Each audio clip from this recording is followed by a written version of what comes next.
তো দুপুরবেলা একদম রান্নাবান্না শুরু করে দিয়েছি, কিন্তু আমি এখনো পর্যন্ত ব্রেকফাস্ট করিনি। ব্রেকফাস্টের জন্য বাটিটাকে রেডি করেছি, ভাবছি একটু মুড়ি খেয়ে নেবো চানাচুর দিয়ে। দেখো খালি বাটিটাই দেখাচ্ছি। তো যাই হোক, এখন ঘড়ির কাটা বাজে 12:40। তো কি করব, আমার ছুটির দিনে এরকমই হয়। যেহেতু বর্মশাই বাড়িতে আছে, তাকে একটু অন্যরকমভাবে একটু রান্না বান্না করে দেওয়ার চেষ্টা করি। সপ্তাহে সারাদিন তো অফিসেই থাকে। তো দেখো প্রথমে কী করছি, তো চলো। এখানে ফোড়নে দিয়েছি হচ্ছে গোটা জিরে, শুকনো লঙ্কা, তেজপাতা, আর দিয়েছি টমেটো। এগুলো একটু ফ্রাই হয়ে গেলে আমি কি করব, তো সুন্দরভাবে ফ্রাই হোক, আমি এখানে ডালকে রেডি করে রেখেছি। আজকে মুগ ডাল করছি, একদম মটরশুঁটি দিয়ে মুগ ডাল, আর সাথে আছে আলু ভাজা, এটা বরমশাই আলু ভাজা, আর তার সাথে আছে, নাহলে সব পড়ে যাবে, এখানে আছে পোস্তর বড়া। পোস্ত বড়াটা খেতে ভীষণ ভালোবাসে, একটা বিগ সাইজের করেছি, একটা এটা ওকে দেবো, আর এটা থাকলেও দেখা যাক কে খায়। তো এই দুটো করেছি। আর পোস্তর বড়াটা করতে খুব আস্তে আস্তে করে করতে হয়, তো ওই জন্য ভিডিও করতে পারিনি।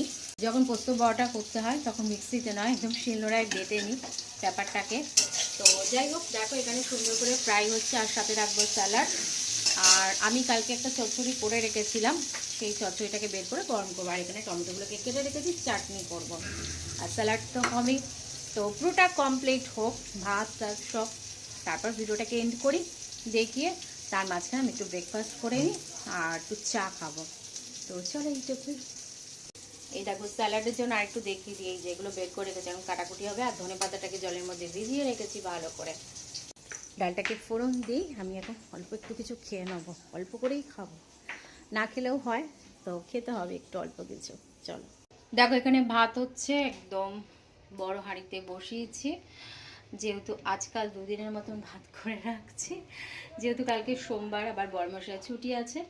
তো আমি আবার সোমবারের সকালে যাই পরে ভাত বলছি। তো এখানে আমার ডালটা একদম কমপ্লিট, দেখো ফোড়ন দেওয়া কমপ্লিট হয়ে গেছে, সব ডেকে ডুকে রেখেছি। আর এখানে আমি যে কালকে রাত্রিবেলা যে চচ্চড়ি করেছিলাম আমার জন্য, এটা কিন্তু সেই শিশালা পালং যেটা বলে না, সেই চচ্চড়িটা। একটু সামনে থেকে দেখাই চলো। এটাও নিরামিষ, আজকে সবই নিরামিষভাবে খাওয়া দাওয়া হচ্ছে। আর এটা তো মুগ ডাল, বেশ সুন্দর হয়েছে। আর এখানে পোস্তর করা, এখানে তো আলু ফ্রাই করা কমপ্লিট। আর এই যে চাটনিটা দেখানো হয়নি, যে চাটনি, এটা আমার চাটনি। আর এখানে আছে সেই আমলকির সেদ্ধ, এখনও আছে, এই দেখো। তো যাই হোক, এই হচ্ছে দুপুরবেলার খাবার দাবার। আর এখানে স্যালাডটাকে রেডি করছি, আর একটু কাটবো।